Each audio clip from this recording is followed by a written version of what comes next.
The President and CEO of the National Marine Sanctuary Foundation, Joel R. Johnson.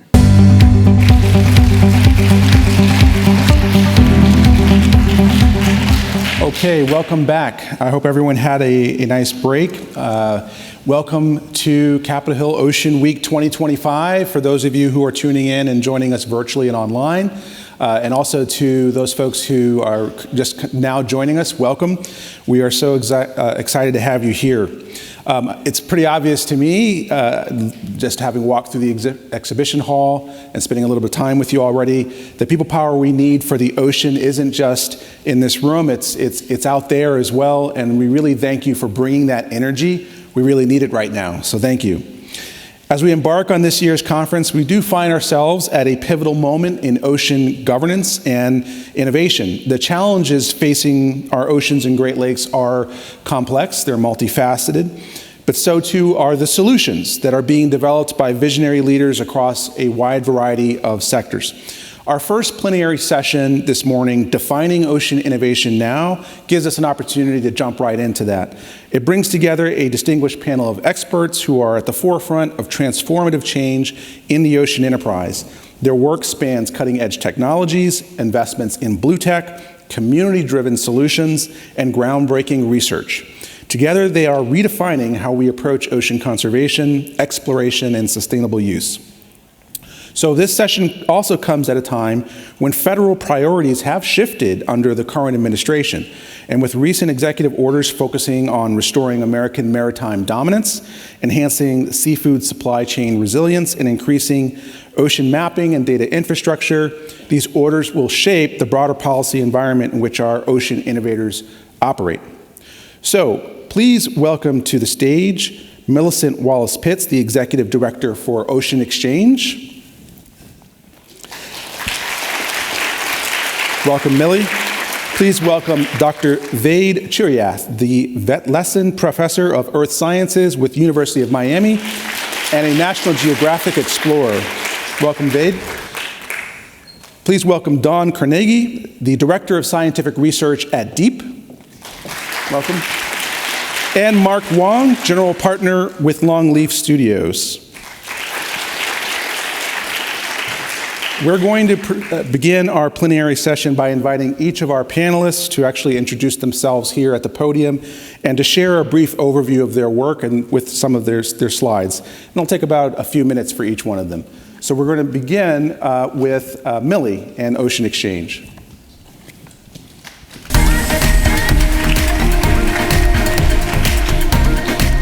Good morning.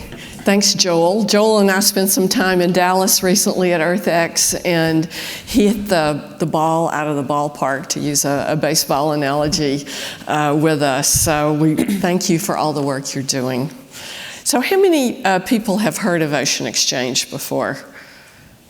A few, okay. I always like to ask that question. Let me advance this. There we go. So what do we do, kind of in plain English? When I sit next to someone on an airplane, we take family and corporate philanthropy and we aggregate it.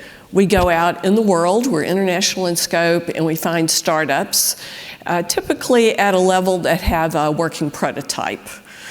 We could get into technology readiness levels, but I won't do that. But they have a working prototype, so they're well beyond the idea stage. We vet them. Last year we had over 70 subject matter experts, and we vet them by impact. We want globally scalable solutions. Number two, we want a high level of innovation, and we want an ability to execute. And we redistribute that philanthropy that we have received as grants, as philanthropy. So that's kind of the simple thing. Our mission is to help advance the adoption of these innovative solutions for healthy oceans, resilient coastal systems. We don't separate the 60 miles, 100 kilometers from the water itself. They influence each other positively and negatively, as we know. And then we help them in other ways. I highlighted two things in yellow here. I'm not going to read all of these slides, but we are part of a group called the Continuum, and we're one of 4 in the country that are part of the new NOAA Ocean Enterprise Accelerator. So it's one of the great bright spots going on right now. We're getting almost 14 million in our group over 4 years. And the Ocean Enterprise is a lot about data and observations and analysis for better ocean management. In our group is braid theory. I'm going to run through these quickly. World Ocean Council, Seaworthy Collective, Ocean Exchange. In phase 1, we merged with another phase 1 group that includes University of South Florida, Tampa Bay Wave, and St. Pete Innovation District. So that is one group. The other 3 that are, and I want to acknowledge them, Scripps is one of the phase 2 winners of the Ocean Enterprise. VentureWell, they're here today. I don't know where they are. And Generator, they're up in the Great Lakes. The other thing that I put in yellow that I want to highlight, and it's a note of optimism, and sometimes that are a little tricky here. We've given grants over 13 years, and let's say roughly we've given grants to 170 companies.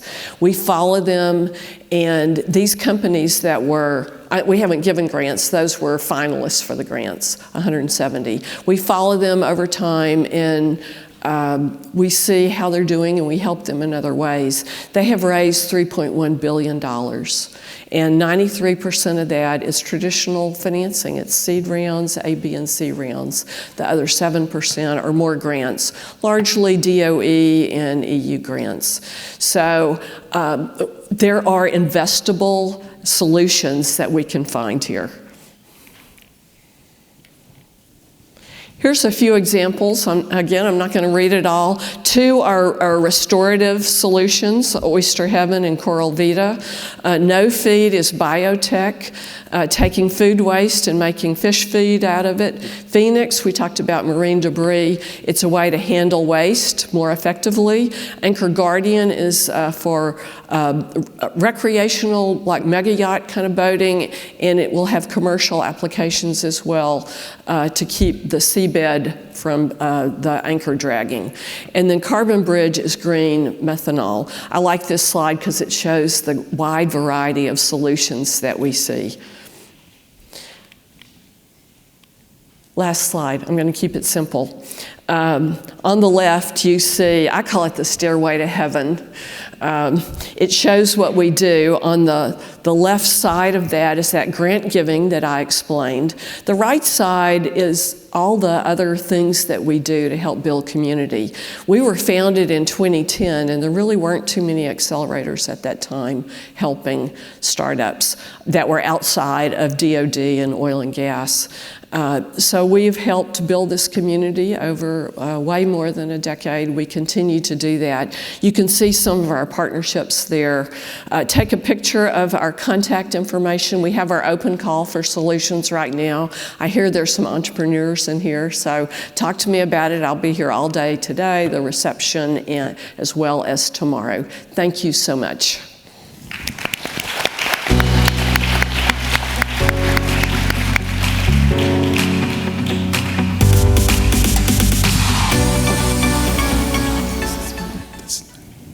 Good morning. It is so lovely to see so many young people here. As someone who is actually got a background in space exploration, I'm very grateful to be at an ocean meeting. I spent the last 10 years inventing technologies for NASA and for you all to better explore our planet using space exploration tech. But I wish I'd figured out what so many of you young people did today, which is that the ocean is perhaps the most important thing we have on our planet and a resource worth preserving. So I'll share a little bit about what I do. I invent technologies. One of them is called fluid lensing. This is a space exploration-inspired technology that I invented about 10 years ago to map our planet's seafloor. And it's the first technique that can look through ocean waves at the centimeter scale from aircraft. What you're looking at right now is a 5-kilometer square patch of reef in Tumon Bay, Guam. And this was mapped using fluid lensing technology. It's the highest resolution image we have of this reef to date. And I'll let this run just to kind of let you think about the implications of techniques like this and why federal investment and interest in these things is so important. We are just beginning to understand our planet the same way we are Mars and the moon. As somebody who spent a lot of time developing technologies to look for life in space, I was baffled to learn that we've only mapped 0.001% of our seafloor at the same resolution as we have bodies like Mars and the moon. Nobody lives on the moon or Mars yet. So it really is important that we develop techniques to understand our planet, because the majority of life on our planet is in reefs like this. This little patch shows the full resolution capability of this sensor flying over a region. And these reefs are not just pretty, they provide vital resources. This particular reef prevented Guam from having any fatalities during a Category 5 hurricane that battered the coast. The corals, this living structure, helped protect that environment. It provides the main tourism industry for Guam, and also all of the fish protein for about more than half of the planet. This technique is now being used to survey corals through time. So this is a time lapse of corals in PD Guam. It's actually the first time we've seen this movement of life underwater without fluid distortions. And beyond things like fluid lensing, I'm working on techniques to extend this further into space and on Earth to explore ocean worlds. There's a new initiative at NASA called Oceans Across the Solar System. We now know that Earth is just one ocean in our solar system. We have many other oceans on icy moons of Jupiter and Saturn underneath an ice crust. So I'm developing techniques called MIDAR to see beneath those ice crusts and through water to try to find life. The ocean on Earth, for me, is super exciting as someone who comes from space, because it gives you an example of what life really looks like at scale. We are all the exception on land. We are land dwellers that think we're in charge. But really, every second breath of oxygen you take in this room comes from the sea. If something changes in the ocean, life on land can either exist or perish. So for me, it's of vital importance to continue investing in technologies to explore our blue planet, to understand it the same way we understand some of the lifeless celestial bodies in our solar system. Thank you.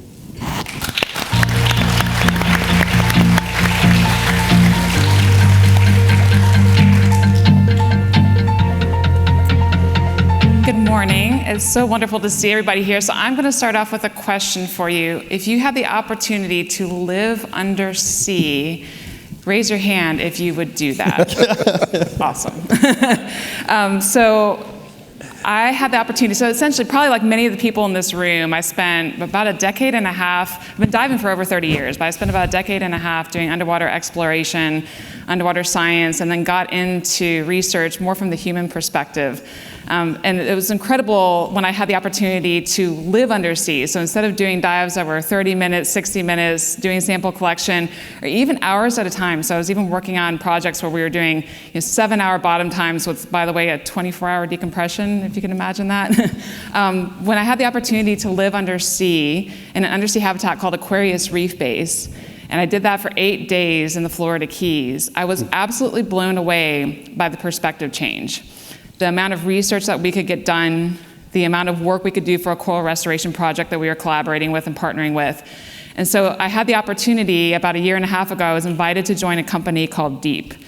And so Deep is an engineering firm that started in 2023, and we are building subsea human habitation technology. So subsea human-occupied habitats, also the training and the biomedical research that's going to be required for humans to live undersea. We're doing this because living undersea, when you're living at an equilibrated depth, you can go outside and do work for hours at a time, whether that's exploration or sample collection or data collection, or even different types of STEM outreach projects, for example. And so we're really excited about developing this technology and bringing it out to the masses and really increasing access subsea to a broader population. And noting that undersea human habitation is not new. So back in the 1960s, Cousteau started building undersea habitats for research. That was transitioned through programs like Sea Lab and TechTite. And then in the 1980s, Aquarius Reef Base, which is where we did the mission that I was showing earlier, that was built in the 1980s. And if you think about how much technology has advanced since the 1980s, and the fact that that was the last built human-occupied subsea habitat, is pretty incredible. And just thinking about the advances that we could incorporate into human subsea habitation. And so with DEEP, as I mentioned, we're not just building the technology that includes those human-occupied subsea habitats, but we're also doing the research around it to make sure that humans are living safely and efficiently in those environments, the unique training that's required for using those human-occupied subsea habitats, the advanced manufacturing that's required to build these habitats safely and in a certified way. Just noting that, again, we were founded in 2023. Our investor who created DEEP has built this with generational funding. So we've used this as not just work that we're doing with our generation, but for multiple generations to come as we look at bringing humans undersea. One added note, as we're thinking about tool sets that we can build for the undersea research community, we're also looking at evolving an asset called FLIP. How many of you are familiar with FLIP? So the floating instrument platform that was built in the 1960s and was funded by Office of Naval Research. Talk about partnerships, it was actually operated by Scripps until just a few years ago when it was retired. And so we essentially brought her out of retirement, and we are evolving the technology that's on FLIP to allow for other forms of oceanographic research. So we're really excited to bring this as an additional tool to the research community. So with that, I look forward to talking with everybody on the panel and answering any of your questions. Thank you.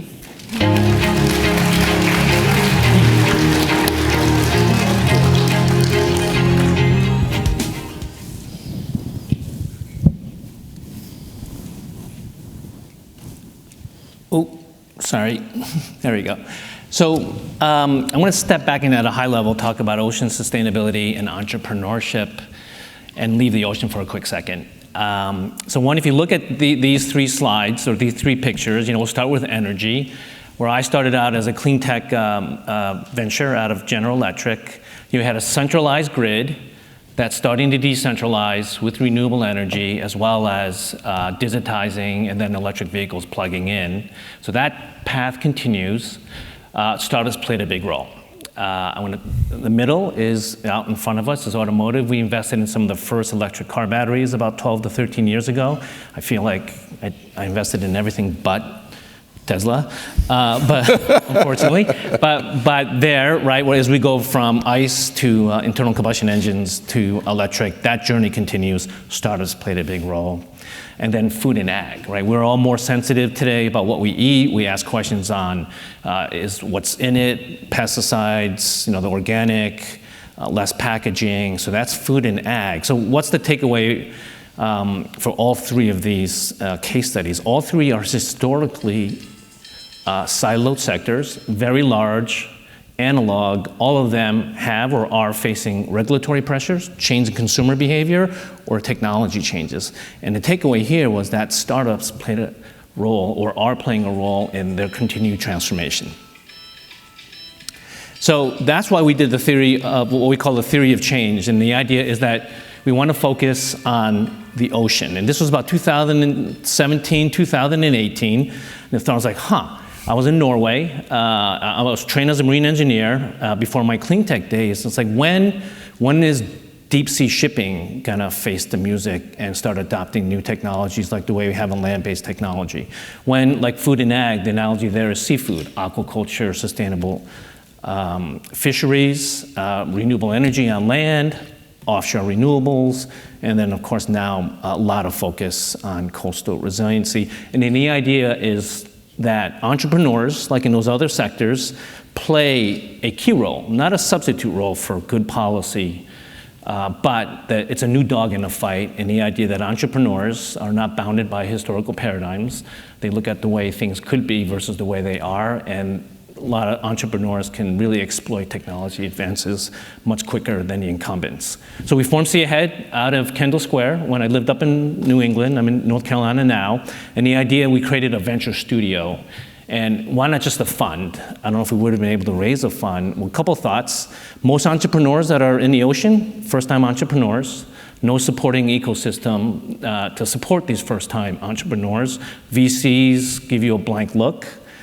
So the idea was that we formed an incubator, we teamed up with the New England Aquarium, we also started an angel investment. So the idea is you have a kind of a safe place to work and grow and gestate before you kind of go out to the much bigger world and try and raise scaling capital. And See Ahead now had just finished its 5th Blue Tech cohort.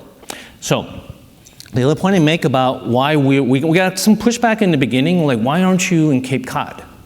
Why aren't you in La Jolla with our friends at Scripps, which of course we're all working with those Center of Excellence Marine Centers, but why were we in Kendall Square in Cambridge? And here's the thesis is that there's deep tech, not necessarily deep tech, but tech in other sectors that we would see are advancing very rapidly, right? We're seeing AI today, the electric car battery, materials, data analytics.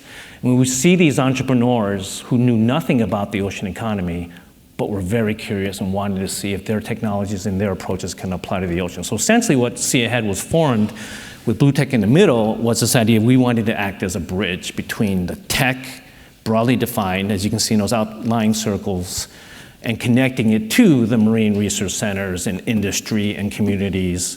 And the idea, it was like, hopefully, by building that stronger connection, we get a lot more entrepreneurs going out to sea for impact. Quick example of crossover technology. It doesn't have to be invented out of a marine lab. When I first invested in batteries, I was way to the left of that curve, $1,800 a kilowatt hour for a battery pack. That number doesn't mean anything until I say that today they're coming in at $70 to $80 a kilowatt hour, driven by automotive. And on the bottom right, this cute little thing here is a all-electric tugboat out of San Diego by Crawley. That would not have been possible 10 years ago, and that's only possible driven by the automotive sector. So that's a simple example of crossover technology going out to sea. Another example, AI.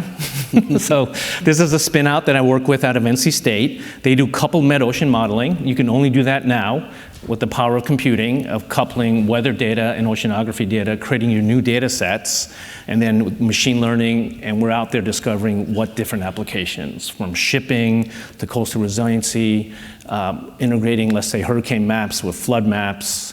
It's a seed company, but it's an example that AI also can go out to sea. There's a lot of talk about seafood today. So just quickly, a couple sample examples. Manolin is doing data analytics for sea lice. He has spent, last team is still up in Norway, in Bergen, where they should be, trying to reduce the amount of disease, increasing yield. Blue Trace was there's an image that all entrepreneurs are 23-year-old. That's an okay image. But a lot of data shows that many of the entrepreneurs are second, third time, like people in their 40s and 50s, and Blue Trace is an example.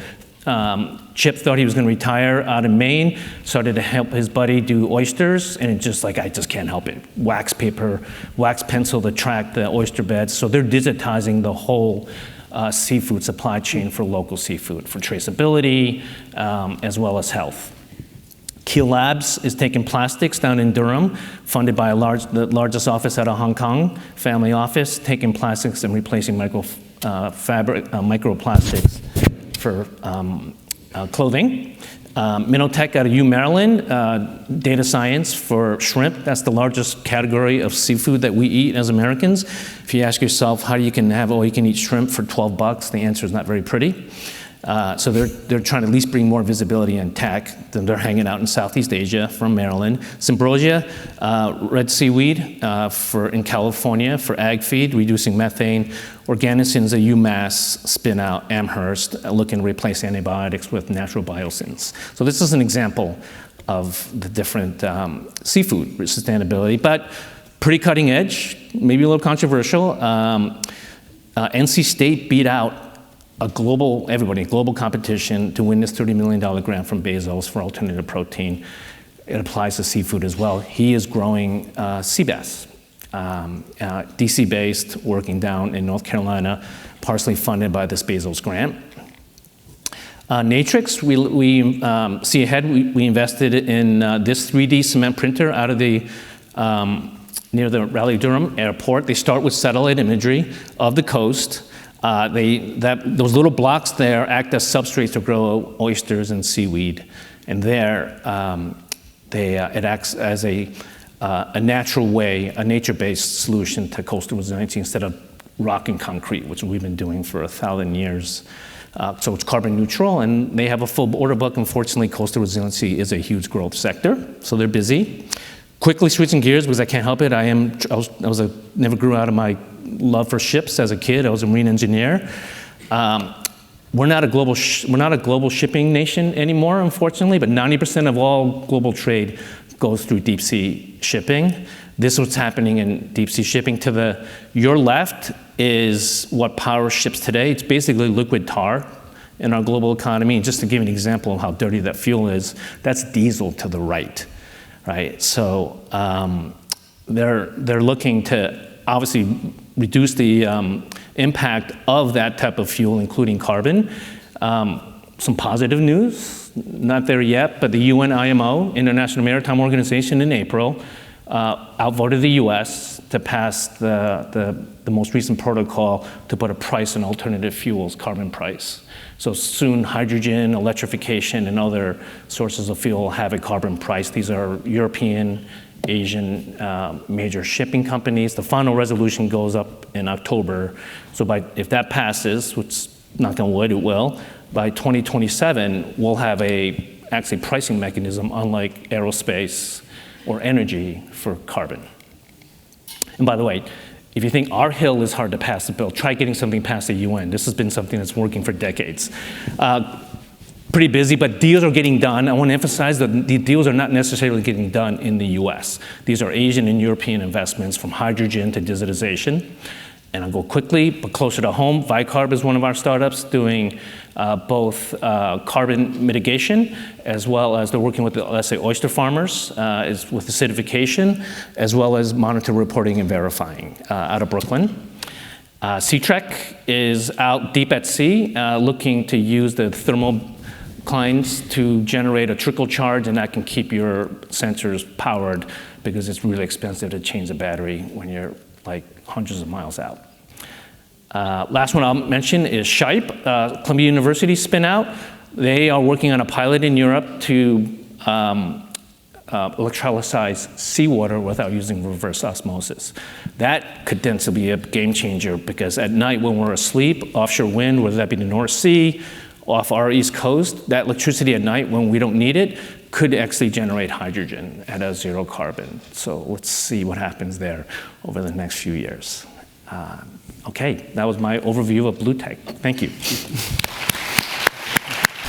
Thank you so much.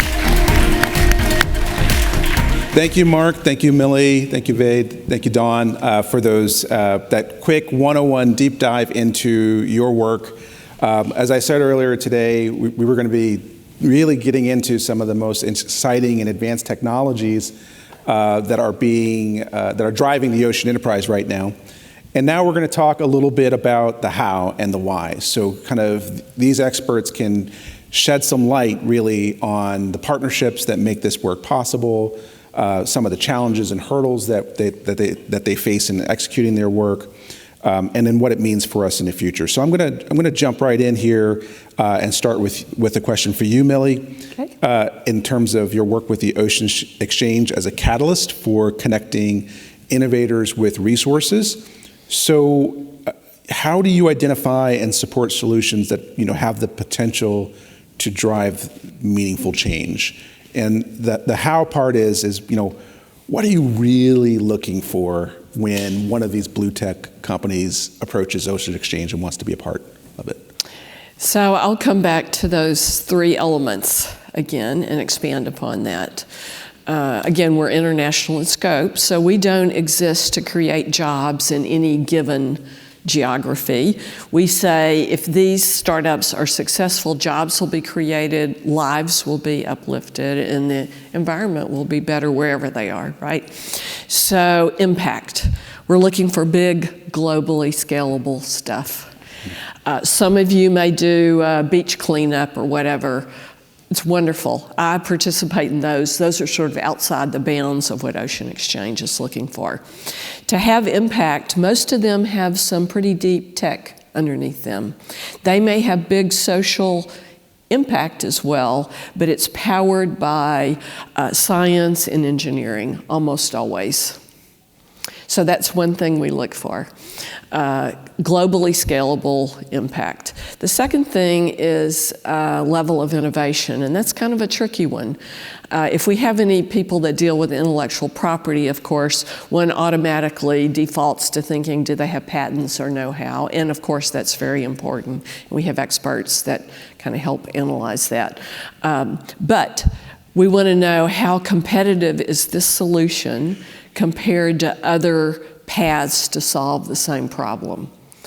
And if it's cost effective and it's effective in having the impact, it's more likely to attract capital, partners, talent, talent like you guys out in the audience, right? So level of innovation, it's a little bit fuzzy, and these 70 people that review all these, they often debate and argue with each other about the level of innovation. The third element is the ability to execute. So we're not TED Talks. It's not someone that gets on stage and said, I've been sitting in my garage for 10 years with this idea. Many of these people come out of universities, but that's not a requirement for us at all.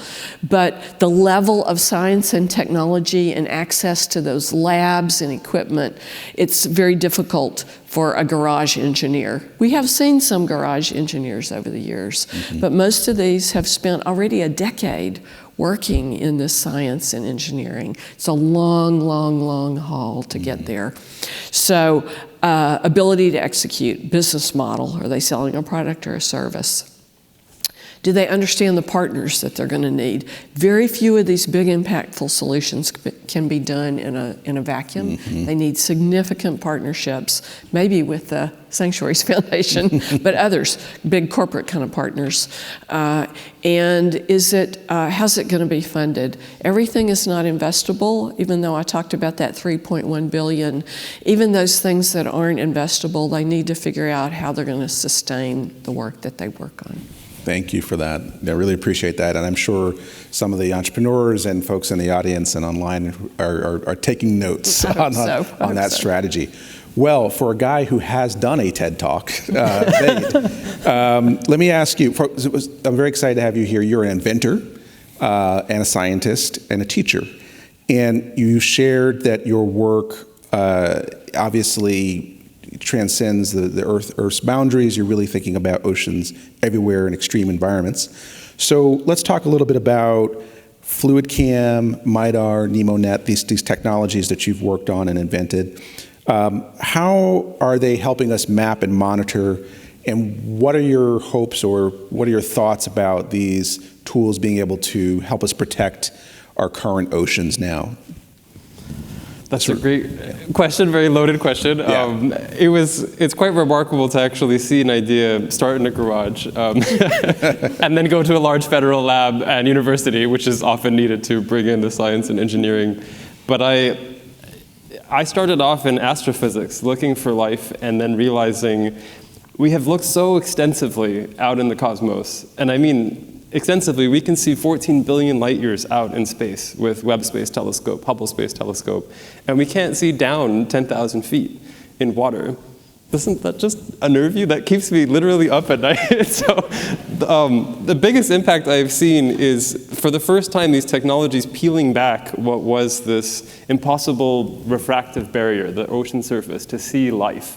And not just a little bit of life, but life on this epic scale. It's like getting to have a telescope for the first time and look out in space and realize, whoa, we are just beginning to understand what is happening and how big the scale of this thing is. 99% of the habitable volume on our planet is aquatic. That's it. So if you're a space agency, and I worked for NASA for 10 years, and you're looking for life in the cosmos, most likely you are looking for aquatic life. It's changing the way we search for life. In developing these tools, a side effect was I didn't realize quite how fast this world was changing underwater. And these technologies were starting to reveal some troubling truths about how our basic climate ecosystem is changing under our foot. And it's up to all of us to preserve this. Life will exist with or without humans on Earth, and it's done so for billions of years. Whether we are part of that story, whether we survive what is right now an extinction level event, it really comes down to, do we want to invest and understand what is there and see how it is changing and try to mitigate how that's occurring. And I've partnered now with over 70 different countries and field campaigns, giving them tools to map their own reefs, see that change, monitor it for themselves, and they're on the grassroots level ensuring there's no illegal fishing, or they're ensuring that they have sustainable fishing because they can see where reefs are healthy and how to protect them. All of those impacts were things that I had never imagined would come out of a mathematical technique to see something under a fluid. And so that's what I will likely spend the rest of my life doing, and I hope to inspire some of you to continue doing this. Thank you. Thank you very much. So, in building on that, Dawn, so you gave us an introduction to deep. You reminded us that one time as young people, we may have had a dream of living underwater in a sea lab. And you made a very, very critical point, which is we've got all this incredible new technologies. Why aren't we advancing this in underwater habitats? But clearly, there's going to be a lot of science that takes place in an underwater habitat like the kind Deep is working on.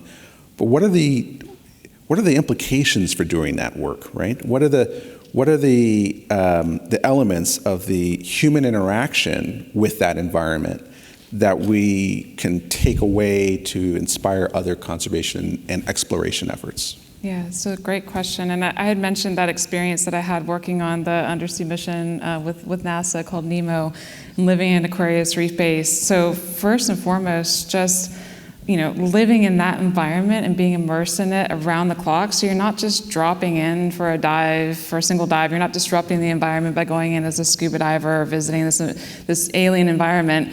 You're actually becoming a part of it. And so you get to watch what happens around the clock. You get to see those interactions of the life. You get to spend that extended time on the bottom. So I talked about saturation diving, which is a technique that's used when you're doing the subsea habitation, where you become equilibrated to the surrounding pressure, and you can do dives that are 5, 6+ hours at a time.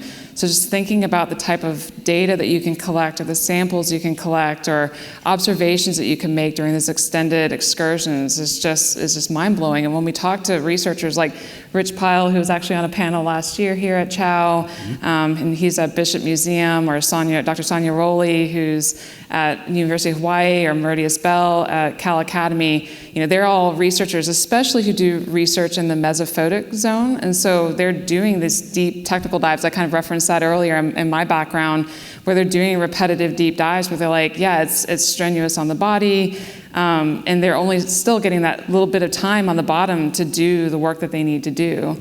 And so they've said that being able to do the subsea habitation across different sites of interest would allow them to, I think what they've said is like in a month they could get 10 years worth of work done, which is just really, really mind-blowing. And also just in a safer way. You're not going up and down repetitively. You're essentially doing one long decompression in a safe environment. And so that's one piece. But again, I think for me, just personally, and talking to other folks that have lived undersea in an undersea habitat, there's a connectedness that happens. So it's not just a scientific observation, but it's getting to know the life around you and understanding like what's that environment and just the thriving life that's there and just being a part of that. I think it really will help increase that human consciousness around the ocean and as we increase access subsea. Oh, that's fantastic and a really great answer and somewhat inspiring. The idea that we can create a more efficient, process to explore the undersea world is really a critical one, and it makes me wonder, wow, like, what's the pace or the speed of innovation that will accelerate because of habitats like this in the future? That thinking about Moore's law and all those kind of great possibilities is very exciting. Well, so Mark, you showed us all your babies. we saw a wonderful array of blue tech companies doing exciting work, all very interesting and promising. But I really appreciate that you did step back for us, that you helped us to understand that this ecosystem is maybe better served when we think about its connection to innovation in a number of other sectors, this sort of cross-sector approach. So there's definitely clearly some value add to that. But when we think about the concept of progress, driving these innovations. I'm betting you have a pretty strict set of standards that you're thinking about what you feel is likely to move forward versus what is likely to sort of stay back or not advance.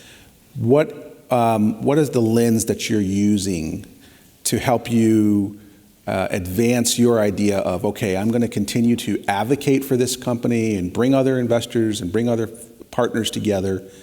And does that idea of that advocacy, does that come from those other sectors? Are you bringing those other lenses to the way you look at the blue tech companies? Yeah, Joe, we are. So we hang out in a lot of places that don't know anything about marine science, and then we do that on purpose. And your first question, like the screening criteria, Millie addressed that as well. One is the thesis is that entrepreneurs, like you've seen in other sectors, are a new addition, a new leg on a stool, but it's not a substitute. So the idea of entrepreneurs could, using private sector metrics, scale faster and make an impact. Maybe electric vehicles is an example of that, but it won't replace the policy. So if you use that thesis, then not every kid gets a cookie, right? And that's the hard part. So why we formed the venture studio first is this concept of risk. How much risk can someone take? If something is really out there isn't a market adoption yet, even though it is a big environmental problem using deep tech. That's why you have incubators and in a sense, so look, we're going to help you gestate, because the venture community just won't go near you yet, or the corporates won't work with you yet.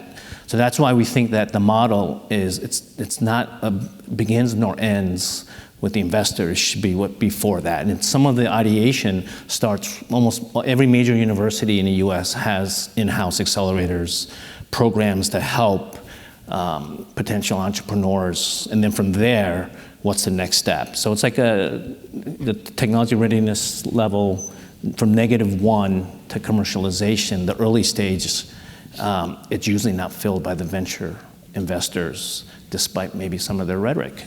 They don't. And then for us, the toughest ones, and this is always painful to say, is look, nobody's saying that what we're addressing is not a big environmental problem. Deep sea ocean plastics. Who pays for that? Who's paying for that? There's no regulatory environment. So once again, I want to emphasize that blue tech from an entrepreneurial is not an end-all, be-all for ocean sustainability. We just want to try and add another dog to the fight and be a bridge for deep tech. But there are certain cases where it's going to be a policy or something else, because there's no economic counterpart. So it's just too risky. No, that's very good, and you've helped us also to begin to define the ocean enterprise, right? So this is a word that you're going to hear a lot more about this phrase. What is the ocean enterprise in the coming days? And we've got incubators, we've got academic institutions. We talked about Scripps and other private marine institutions. We have the federal government, NASA, NOAA, and then Blue Tech Ventures. And then we've got, Ocean Exchange, which is creating innovative contests, to drive young entrepreneurs and blue tech experts into thinking about how to be more competitive, to improve their product. But what I'd like to do now is just kind of a quick kind of round robin here, and I'm going to put you on the spot. I'm going to ask you to identify what you think maybe is the most promising technology or advancement that you've seen. I mean, it can be a sector, it could be an area, maybe it could be one of your folks that you work with, but just one, okay? And we'll just go down the line, right? And what we're trying to do is we're trying to feed the beast. We're trying to help our ocean community understand all the tremendous opportunities out there and get them some examples. So I'll start with you, Millie. Okay. If I have to pick one, I would say food. I mean, Mark already mentioned food. We have to feed the world. We're very reliant on the ocean today. We need to do it better.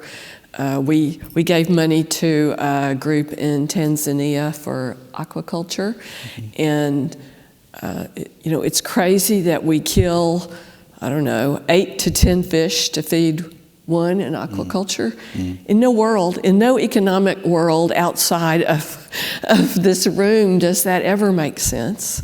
And it's depleting the fisheries. So they're taking food waste and converting it into fish feed. So yeah, I think how we feed the world is my number one topic. Thank you for that, Millie. Wade? Ooh, that's a hard act to follow. I guess how to see our world, going from how to feed the world. A lot of the technologies that I work on and my colleagues are not just for deep sea imaging or ocean floor mapping, they're to see what's between the surface and the floor, which includes fish, marine biomass, all of the things that tick and make the ocean alive.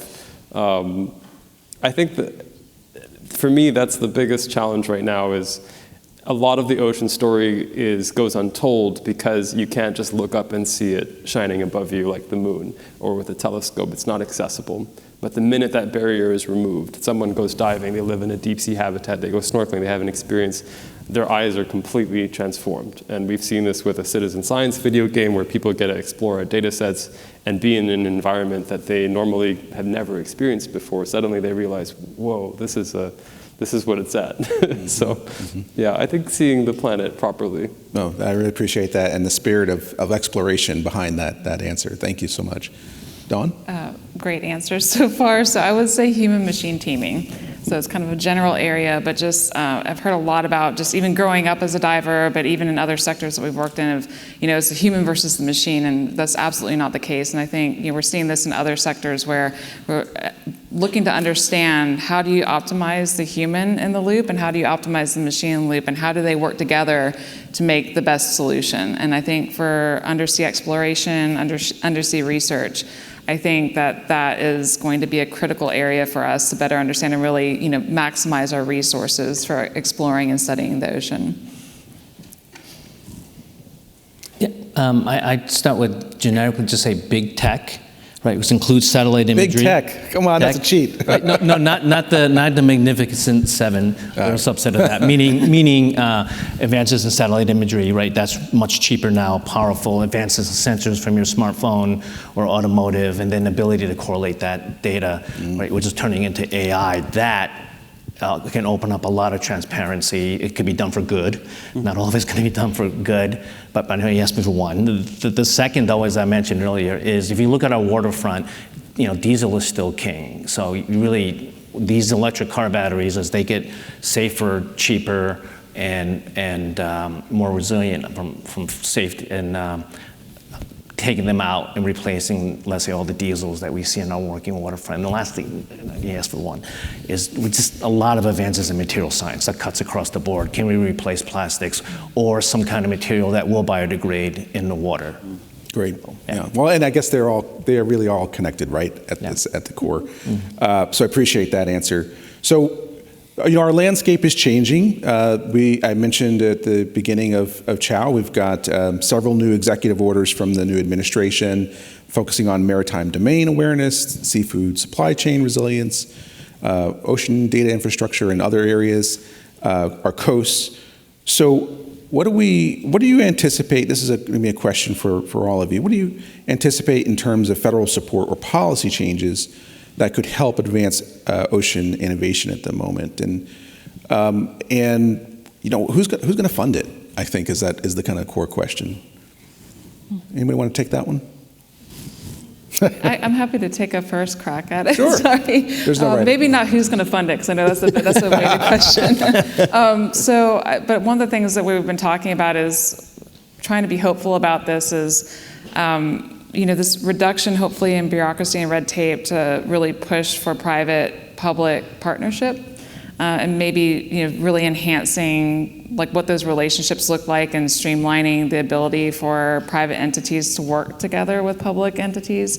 So that's something that we're hopeful for with this administration. And so now where that money comes from is going to be another question that I'll let somebody else on the panel answer. Great. Anybody else want? Emil?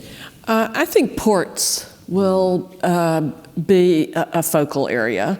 And I'm we need the trade. There are all sorts of reasons, right? And unfortunately, ports have been hidden from us, right? people used to live near ports. Now communities moved away from the ports, and I think there's a movement back to bring the communities closer to their ports. And during COVID, we saw all those ships piled up at Port of LA, right? And your Peloton was there, your TV was there, and you couldn't get it. So we really understand the need. And what I'm really hopeful is that some of the technologies that are developed for port expansions or port resilience. Ports, by definition, are exposed, right, because they're facing the water. These technologies can translate to communities, and it's not just port-only technologies. They're things that then can be spread around and make the communities around them also more resilient. I love the answer to that question. Thank you for that. It is a good reminder that all of this work takes place in local coastal communities. And there's definitely opportunities for strengthening those coastal communities, whether it's the new technologies driving jobs or new infrastructure. Certainly the idea of living and working close to the coast while these technologies are being developed is kind of an exciting opportunity. And of course, a lot of the incubators that we talk about are right there also on the water. And I could just speak for National Marine Sanctuaries to say that sanctuaries often work in partnership with public and private industry, academia, and this, always usually there's a coastal hub. Think about Monterey Bay, for example, which is the home of Monterey Bay National Marine Sanctuary. There are probably over 20 nonprofits there that support ocean stewardship. There's several incubators, Mbari, the aquarium. There's a whole community that, and of course, great fishing, recreational and commercial. All of those things kind of coming together in that site. So we've got just a few minutes left, and I want to have a kind of a closing question for our panel. You're all champions of ocean innovation, whether it's cutting-edge sensors, AI we talked about, or investments in blue tech. But how do we ensure that these efforts truly address humanity's most pressing problems? That's kind of the closing question, pointing us in the right direction to make the most of these advancements. Anybody want to take that? Sure. So I could just say, having done hundreds of international field campaigns, a lot of folks do not want to be told what to do. They want to be empowered to do it themselves, right? And that has been overwhelmingly the feedback we've gotten is, as a technologically very advanced nation, we have a responsibility and a bit of a goalpost to set for others to say, this is the way we can lead, is by listening to the needs of the communities. Each different island community that we've gone and mapped has a different reason for why they're doing it.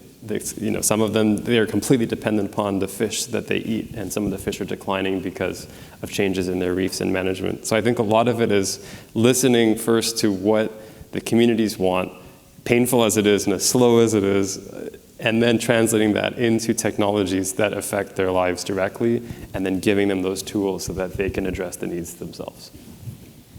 Mark, well said, thank you. Yeah, I mean, there's a view in you want your cake and eat it too. We want our cake and eat it too, and don't want to give up anything, right? And meaning that triple bottom line. So in general, the global economy, sustainability tends to be the new economy. It's the growth rates. Renewable energy is outpacing coal. You want to go long on coal or you go long on renewables from a global perspective. As a simple example, we consumers are spending a bit more on, let's say, less impactful food, et cetera, et cetera. So those are growth sectors. So how does that translate? Is they also lead to, sustainability leads to local jobs and American competitiveness, because usually it's technology enabled. So I don't see that, we see the three as layered on top of each other, not, maybe there's an image that isn't the case. You're either an environmentalist or you're a business person. The amount of spending, let's say going back to global shipping, which is the backbone of our economy globally, is continues to increase on decarbonization, for example. And in the US ports, the Middle East question is, they will be receiving ships soon with alternative fuels. And they're going to be like, what do I fill up? Open question, right? So it's a global economy, right? Great, thank you for that. Yeah, so we were at the UN Ocean Decade meeting last year, and a lot of the panels were focused on data collection. So more data, more data, more data, which absolutely is critically important. But one of the spin-off conversations that kind of happened with a number of folks from the scientific community was, how do we translate that data to where it's impactful, whether that's to local community, whether that's to policy.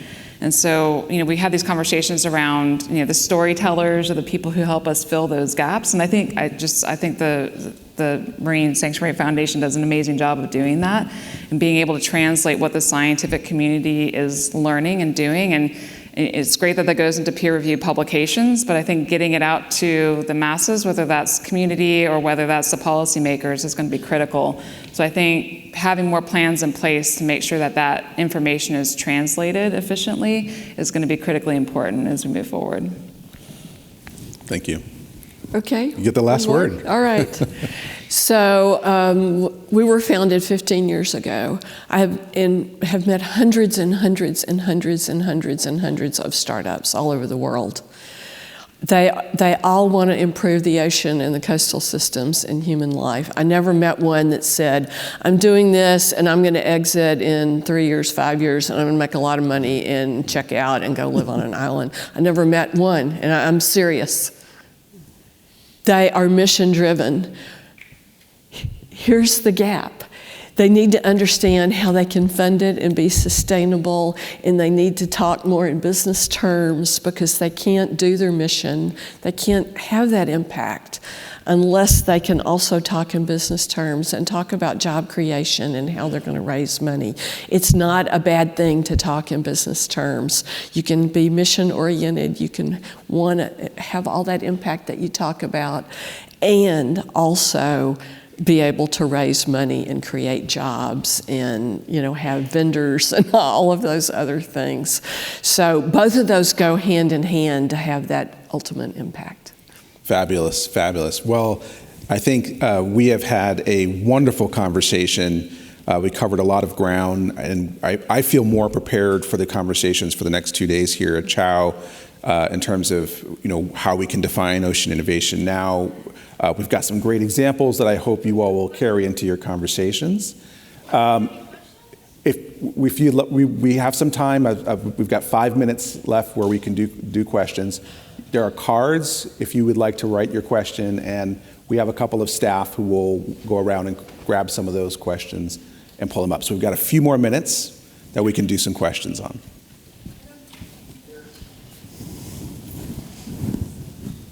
Oh, 10. We have 10.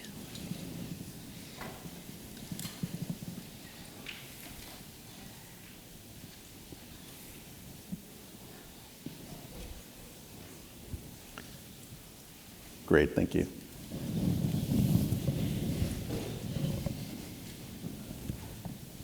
Brilliant. Okay, a couple of questions to kind of bring the audience into the conversation a little bit here. So let's talk a little bit about commercial fishing. I mean, obviously this is an area that there isn't a specific example on. We will have another plenary discussion that will cover seafood and fishing. But fishing has a number of challenges, overfishing, bycatch.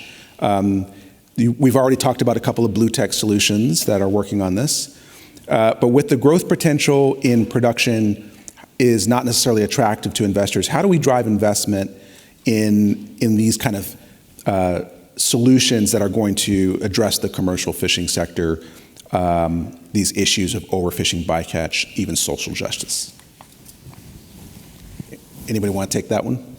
I could take a quick stab, because I just did a project for National Geographic developing a marine wildlife detector. So on that same picture of Guam, we can see every fish down to a size of 6 inches that moved over that entire region. And so for a lot of the fisheries work, we're just seeing the beginning of these technologies being deployed to assess what the fish stock is, how to harvest sustainably so you can actually increase the correct amount of catch. And then another effort we've been working on is preventing ship strikes. The shipping vessels that do go out for fishing often hit large cetaceans, whales, And in Monterey Canyon, this leads to a lot of mortality, and we're deploying aircraft to tell the ships these are where the whales are. We can see them at depth and avoid, when they're going and fishing, not, striking a whale at a time. Hope that. I think that's a great answer. How can we leverage some of these technologies to identify the fish where they are within fisheries? But I think one of the points you're making is that they're pretty specific fisheries, and the application of those technologies is specific. Another question from the audience here is, obviously, when it comes to presenting ocean innovation ideas, sometimes you've got skeptics. I think that was even mentioned earlier on, right, in the conversation. People who are opposed to some of these ideas. For an entrepreneur, how do you move forward in the face of discouragement? So you said hundreds and hundreds and hundreds of startups. That means you've had to say no hundreds and hundreds and hundreds of times. So how do you move forward with this, and also, thinking too about innovators, some of them have an uneven playing field, right, as well. So any words of encouragement or strategies that you can share with us? Well, we've given money to one guy that came to us 3 different times, right? So he was a little too early. We gave him feedback. He improved. But nothing is a substitute for a business case and a business model. And it doesn't matter if you're a not-for-profit. We get asked, well, I'm a not-for-profit. Can I apply to Ocean Exchange? Sure. That's a legal construction, right? We talk about solutions. And if you can deliver a solution through a nonprofit, but you still have to have a business plan. How are you going to support yourself, and deliver your solution? If you're talking about doing it internationally, how are you going to do that? You're some little tiny nonprofit on an island or sitting here in DC. You still have to be able to answer all the tough questions, and there's a lot of help, though. Mark talked about venture studios. I talked about the NOAA accelerators. 15 years ago, none of this existed. There is a lot of help in Talk to Me and Mark and others. That's great. Mark? Yeah, and to Millie's point is we're still in the first or second inning of entrepreneurialism tied to the ocean and sustainability.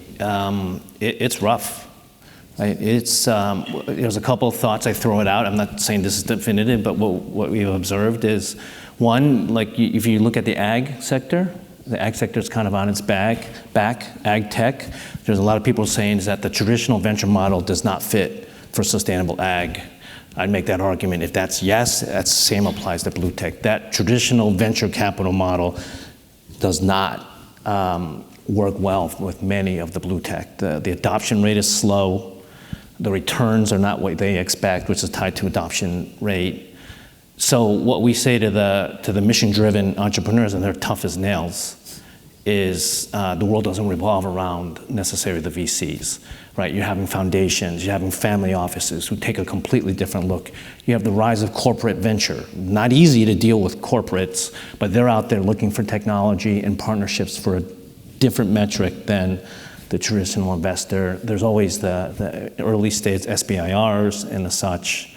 So you're in it for the long haul, and the traditional models of venture, I think, don't fit well. Great.